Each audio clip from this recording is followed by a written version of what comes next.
Tollywood senior నటుడు జగపతి బాబు గురించి ప్రత్యేక పరిచయం అవసరం లేదు. విలన్ గా, ఫ్యామిలీ హీరోగా, క్యారెక్టర్ ఆర్టిస్ట్ గా తన యాక్టింగ్ తో కోట్లాది మంది అభిమానులను, ఫాలోవర్ను సంపాదించుకున్నారు. అయితే ఈ టాలెంటెడ్ యాక్టర్ ను చాలా మంది జగ్గుబాయ్ అని కూడా పిలుస్తుంటారు. సోషల్ మీడియాలో ఎప్పుడు ఏదో ఒక పోస్ట్ తో అందరినీ పలకరిస్తుంటారు జగ్గుబాయ్. ఇప్పుడు తాజాగా ఓ పోస్ట్ పెట్టి మళ్లీ వార్తల్లో నిలిచారు. తాజాగా ఓ క్యాసినోకి వెళ్లిన జగపతి బాబు అక్కడ దిగిన ఫోటోను సోషల్ మీడియాలో పంచుకున్నారు. ఆ పోస్టుకు నాకు సిగ్గుశరం లేదని దిగులు పడను, కానీ మీరు చెబితే పడతాను అంటూ క్యాప్షన్ పెట్టారు. అయితే గతంలో జగపతి బాబు క్యాసినోలో పెద్ద మొత్తంలో డబ్బు నష్టపోయాడని రూమర్స్ వచ్చాయి. ఇదే విషయంపై అనేకసార్లు జగపతి బాబు రియాక్ట్ అయ్యారు కూడా.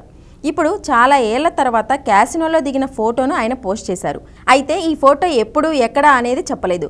గత ఏడాది సలార్తో పాటు రుద్రంగి సినిమాతో ప్రేక్షకుల ముందుకు వచ్చారు జగపతి బాబు. ఈ రెండు సినిమాలు మంచి విజయాన్ని సాధించాయి.